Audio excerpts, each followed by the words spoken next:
Well, mga kapopong, kumusta? Well, since super seryoso nitong topic natin ngayon pag-usapan agad natin ito, ha? Actually, kaninang tanghali kasi gumawa ako ng isang poll regarding sa kung payag ba kayo o hindi ba kayo payag sa pagpasok ng ICC dito sa Pilipinas. Which is ang resulta naman na nasa harapan nyo ngayon ay dyan nyo malalaman na halos mahati talaga ang opinion ng mga Filipino patungkol dyan sa katanungan na yan. Pero ang pinakamalaking tanong naman ngayon ay ano nga ba talaga ang magiging trabaho ng ICC patungkol dyan sa investigasyon at reklamong natanggap nila patungkol dito kay PRRD. Anyway, isa-isahin na lang natin at please correct me if I'm wrong na lang dito sa mga information na ipapakita ko sa inyo, ha? Well, para pala sa mga hindi nakakaalam, ay totoo naman talaga na hindi i-replace ng ICC ang national court ng isang bansa. Most especially para doon sa mga ICC member countries. Na kung hindi ako nagkakamali and also correct me if I'm wrong, ay hindi na tayo member ng ICC at nangyari ang withdraw na yan during the term of PRRD. Pero ang tanong posible pa rin kaya na kahit hindi na miyembro ang Pilipinas ng ICC posible pa rin kaya nilang ipagpatuloy ang pag-iimbestiga at reklamong inihain ng ilang tao dito kay PRRD? Well, kung pagbabasihan ko naman ng aking pagkakaintindi dito sa paliwanag na nasa website ng HRW, ay dito ay sinasabi na kahit ang Pilipinas daw hindi na miyembro ng ICC pero under ng Rome Institute ay dito ay sinasabi na the court restrains its jurisdiction para doon sa mga reklamong nakahain sa kanila prior to the country's withdrawal doon sa ICC. Well, sa madaling paliwanag, and please i-correct nyo na lang ako kung mali man ang aking pagkakaintindi, ay dyan kasi ay sinasabi na hindi maaapektuhan ng ginagawa o gagawing investigasyon ng ICC dahil naihain na kasi yung reklamo sa kanila bago pa man yung ginawa ni PRRD na withdrawal sa membership ng Pilipinas doon sa ICC. Well, kaya't huwag na kayong magtaka ngayon na still yung mga reklamo na nakahain sa dating Pangulo ng Pilipinas ay ngayon ay nababalitaan nyo sa mga TV na continuously talaga na nilalakad ng ilang tao. Pero kung hindi naman ako nagkakamali ay noong November 2023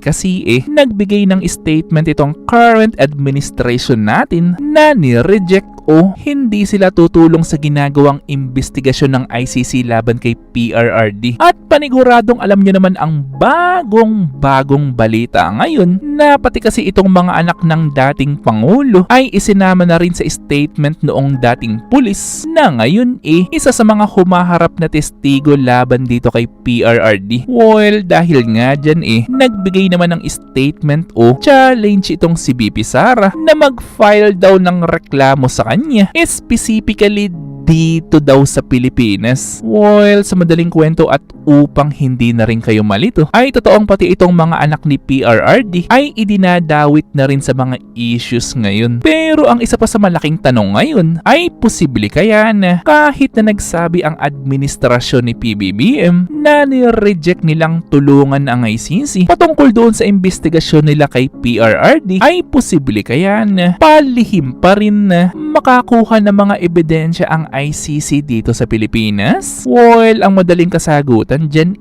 oo. Unang-una, dahil alam niyo naman siguro na mayroong mga tao dito sa Pilipinas ang mismong lumalakad ng reklamo kay PRRD, which is mas kumikilos sila ngayon dahil siguro wala na sa pwesto itong si PRRD. Well, kung hindi kasi ako nagkakamali, ay meron kasing isang leader from other country ang dating inimbestigahan rin ng ICC, which is noong napalitan naman siya sa pwesto ay tsaka lang ito nahatulan ng ICC. Well, kung hindi rin kasi ako nagkakamali and also correct me if I'm wrong, ay kapag kasi napatunayan at nahatulan ang isang tao sa isang bansang miyembro ng ICC, ay maaaring mag-request itong ICC na kukunin nila yung tao na yun at sa kanila mismo ito ikukulong. Na take note mga kapopong na wala naman talagang sariling grupo ng mga pulis itong ICC na tipong palihim nilang kukunin yung taong nahatulan ng ICC at instead ang mismong current government mismo ng isang bansa ang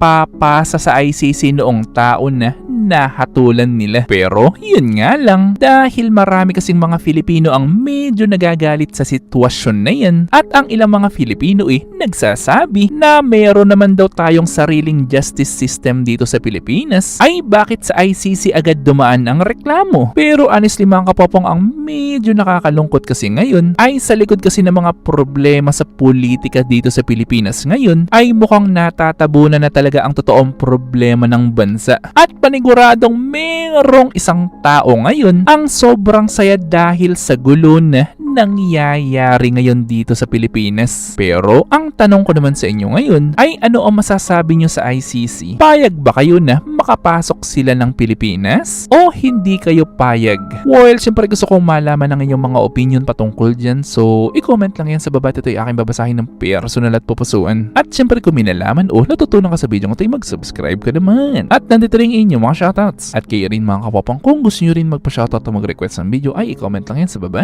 At muli ito yung Teacher Popong na nagsasabing, Te amo!